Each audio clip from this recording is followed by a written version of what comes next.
Halo, selamat pagi Bapak dosen, selamat pagi teman-teman semua. Terima kasih sebelumnya atas kesempatan yang telah diberikan kepada kami kelompok 4 untuk membawakan materi mengenai sosialisme utopis, sosialisme komunis dan juga sosialisme komunis bersama. Namun sebelum masuk ke topik pembahasan, izinkan kami dari kelompok 4 memperkenalkan diri terlebih dahulu. Dimulai dari saya sendiri, perkenalkan nama saya. Maaf sebelumnya, perkenalkan nama saya Hulman Stefanus Matupang, NIM akhir saya 069. Lalu teman saya. Nah, saya Fitri dengan 068. Nah, untuk kesempatan kali ini kita terbagi 3 submateri. Yang pertama itu ada pengertian sosialisme, komunisme. Yang kedua itu ada sosialisme utopis. Dan yang ketiga atau yang terakhir itu ada sosialisme komunis bersama. Nah, untuk menghemat waktu kita langsung mulai saja. Pertama itu ada materi mengenai pengertian sosialisme dan komunisme yang akan dibawakan oleh Fitri. Untuk Fitri dipersilakan.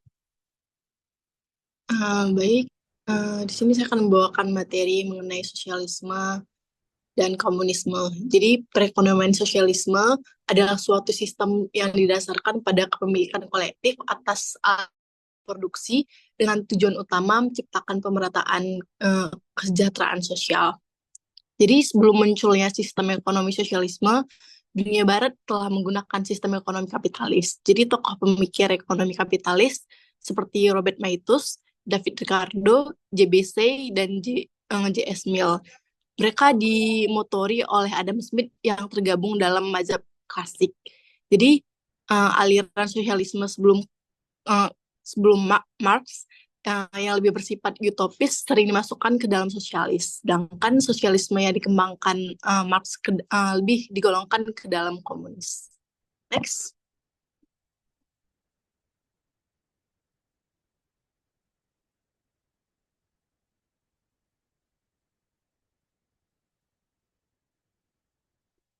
Tolong di next. Sosialisme. Jadi sosialisme adalah sebuah sistem yang didasarkan pada kepemilikan kolektif atas alat-alat produksi dengan tujuan utama menciptakan pemerataan kesejahteraan sosial. Jadi sosialisme ini muncul sebagai reaksi terhadap ketidakadilan sosial dan kesenjangan ekonomi yang dihasilkan oleh kapitalisme. Jadi khususnya setelah revolusi industri uh, berkembang. Jadi tokoh utama dalam pemikiran ini Karl Marx. Jadi Karl Marx ini berpendapat bahwa sejarah manusia ditandai oleh perjuangan kelas antara kelas kaum borjuis ataupun pemilik modal dan kelas uh, prote, prote, proletariat atau kelas pekerja. Jadi menurut Marx, sosialisme adalah tahap transmisi menuju masyarakat komunis tanpa kelas, di mana alat-alat produksi dikuasai oleh rakyat dan distribusikan kekayaan didasarkan pada kebutuhan, bukan untuk keuntungan. Jadi selain itu, dalam sistem ekonomi sosialisme, negara sering memainkan peran penting dalam merencanakan ekonomi guna menghindari ketidakadilan dan efisiensi yang biasanya terjadi dalam pasar bebas kapitalis. Jadi tujuan akhirnya adalah untuk memastikan akses yang merata terhadap kebutuhan pasar seperti pendidikan, kesehatan, dan perumahan bagi seluruh masyarakat tanpa terkecuali. Jadi pemikiran sosialis ini berkembang dan beragam bentuknya sepanjang sejarah dengan berbagai intervensi dan implementasi di berbagai negara juga. Next. Lalu selanjutnya adalah komunisme. Jadi komunisme ini adalah sebuah sistem ekonomi yang berusaha menghapuskan kepemilikan pribadi atas alat-alat produksi dan menggantikannya dengan kepemilikan bersama dengan tujuan akhir menciptakan masyarakat tanpa kelas. Jadi ide ini secara fundamental dipengaruhi oleh pemikiran dari Karl Marx dan Francis Engels yang melihat sejarah sebagai rangkaian perjuangan kelas antara kaum borjuis dan kaum proletariat atau kelas pekerja. Nah, ini sebenarnya kurang lebih sama dengan kaum sosialis. Jadi, dalam pandangan ini, kapitalisme sering menciptakan eksploitasi sistematis terhadap kelas pekerja dan komunis Dan kelas komunis ini dan komunisme ini adalah tahap tertinggi dari perkembangan ekonomi yang terjadi setelah sosialisme. Jadi dalam komunisme semua bentuk kepemilikan pribadi itu akan dihapuskan dan didistribusikan kekayaannya dilakukan berdasarkan kebutuhan individu, bukan kemampuan ataupun kepemilikan individu lagi. Jadi negara yang dalam kapitalisme berfungsi untuk melindungi kepentingan kelas berkuasa dan juga akan melenyapkan di bawah komunisme karena tidak lagi ada kelas yang harus dikuasai atau dilindungi. Jadi ekonomi komunis penuhnya dirancang dan terpusat. Jadi dengan produksi yang didasarkan pada kebutuhan masyarakat bukan pada kebutuhan individu ataupun pasar. Jadi gagasan komunis ini telah mempengaruhi berbagai gerakan politik dan ekonomi sepanjang abad ke-20. Meskipun implementasinya dalam berbagai negara sering menyimpang dari ideal aslinya, tetapi um, um, yang sering menyimpang itu contohnya pada negara Uni Soviet dan Tiongkok. Next.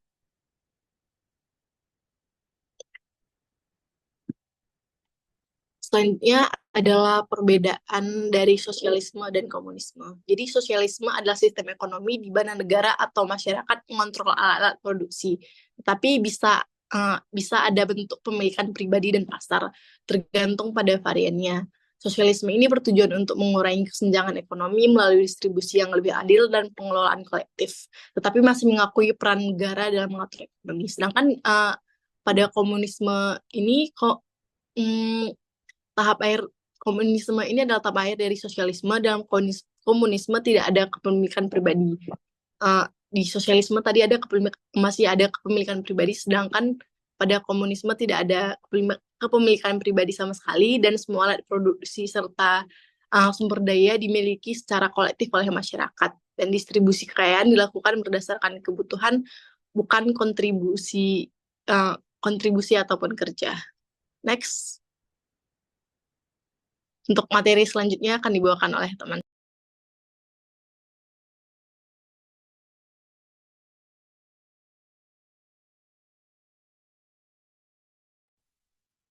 Maaf sebelumnya. Selanjutnya itu ada materi kedua, ada sosialisme utopis. Di sini sosialisme utopis ini adalah konsep di mana segala sesuatu harus membenarkan eksistensinya di hadapan pengadilan, pengadilan nalar. Dan kalau ia tidak bisa, maka ia tidak layak untuk eksis. Jadi nalar ini menjadi satu-satunya alat ukur untuk semua hal. Ini adalah zaman di mana seperti yang dikatakan Hegel tadi. Dunia berdiri di atas kepalanya. Yang pertama itu dalam pikirannya dan diklaim sebagai dasar dari semua tindakan dan relasi manusia. Tetapi juga dalam pengertian yang lebih luas bahwa realitas yang berkontradiksi dengan prinsip-prinsip ini harus dijungkir balikkan. Selanjutnya itu sosialisme utopis ini berdampingan dengan antagonisme, di mana antara kaum bangsawan feodal dan kaum burger yang mengklaim mewakili seluruh masyarakat dan terdapat antagonisme umum antara kaum penghisap dan yang terhisap, antara kaum kaya dan yang tak bekerja dan kaum buruh miskin. Ada hal yang menarik di sosialisme utopis ini. Ini satu hal ini sama di antara ketiga kaum utopis. Jadi tidak ada satupun dari mereka tampil sebagai perwakilan dari kepentingan proletariat yang pada saat itu telah dilahirkan oleh perkembangan sejarah. Seperti kaum filsuf Prancis, mereka itu tidak mengklaim ingin membebaskan sebuah kelas tertentu, tetapi seluruh umat manusia. Seperti mereka pula ketiga kaum utopis ini ingin mendirikan kerajaan nalar dan keadilan abadi. Di sini yang diperlukan adalah seorang individu yang jenius, yang kini telah tiba dan memahami kebenaran bahwa ia telah tiba. Bahwa kebenaran kini telah dipahami dengan jernih, dan ini bukanlah sebuah peristiwa yang tak terelakkan yang mengikuti keniscayaan dalam rangkaman perkembangan historis, tapi sekedar kebetulan saja. Selanjutnya itu ada materi mengenai sosialisme komunis bersama. Jadi yang dimaksud dengan sosialisme komunis bersama ini adalah istilah yang menggabungkan dua konsep, di mana sosialisme dan komunisme ini seperti yang dikatakan teman saya tadi, sosialisme adalah sistem ekonomi dan politik di mana alat-alat produksi seperti pabrik, tanah, dan modal dimiliki dan dikendalikan oleh negara atau kolektif masyarakat.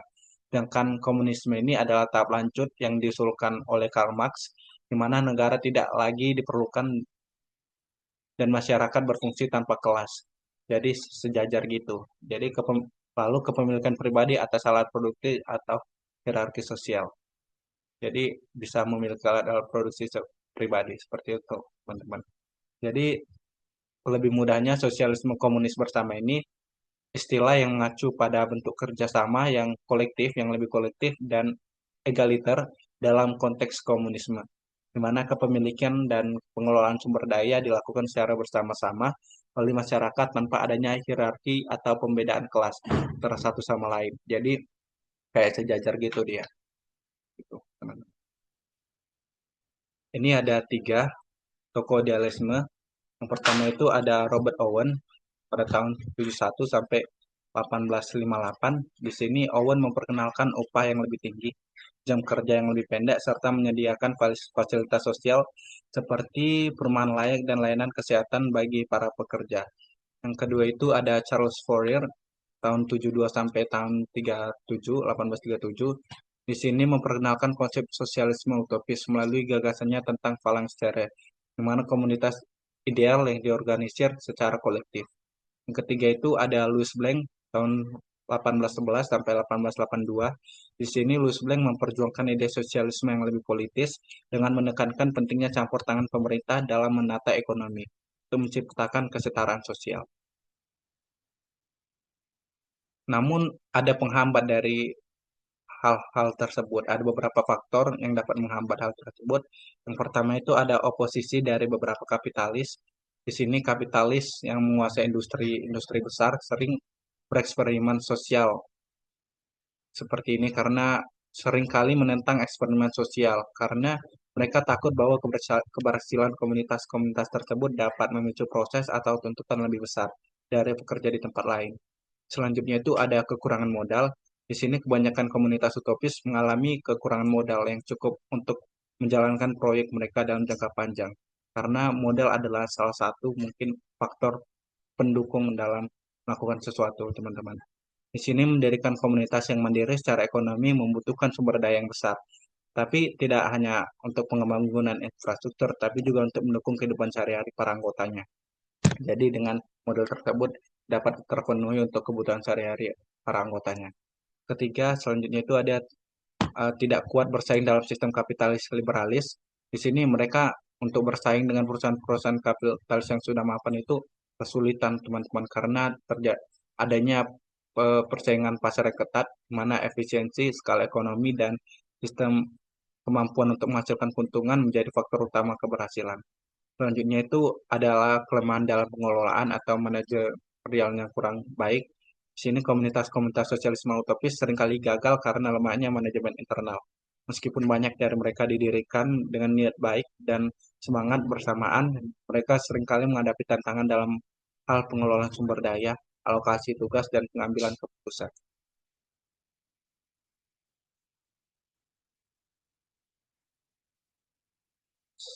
Selanjutnya itu eh, ada kesimpulan. Di sini kesimpulannya akan dibawakan oleh teman saya. Fitri, dipersilakan. Baik, kesimpulan dari materi kami adalah sosialisme ialah kegiatan menolong orang-orang yang tidak beruntung dan tertindas. Secara luas, sosialisme diartikan sebagai bentuk perekonomian yang pemerintahannya paling uh, kurang bertindak sebagai pihak yang dipercayai oleh seluruh warga masyarakat untuk mengelola perekonomian, termasuk kewenangan untuk menguasai unit produksi yang menyangkut hajat hidup orang banyak dan menghilangkan kepemilikan oleh swasta. Istilah sosialis utopis berasal dari buku Utopia, di mana More memimpikan suatu negara impian yang mana semua milik merupakan milik bersama. Semua orang tinggal dalam suatu tempat bersama, makan serta segala kebutuhan lainnya disediakan secara bersama-sama pula. Orang tidak bekerja mati-matian dalam waktu lama, melainkan cukup sekedar dapat memenuhi kebutuhan saja dan menanamkan toleransi hidup. Jadi, sedangkan sosialisme komunis bersama adalah istilah yang mengacu pada bentuk kerjasama yang lebih kolektif dan egaliter dalam konteks komunisme, di mana kepemilikan dan pengelolaan sumber daya dilakukan secara bersama-sama oleh masyarakat tanpa adanya hierarki ataupun pembedaan kelas. Fokusnya adalah pada kepemilikan kolektif dan penghapusan kepemilikan pribadi terhadap alat-alat produksi. Selanjutnya saya serahkan kepada moderator.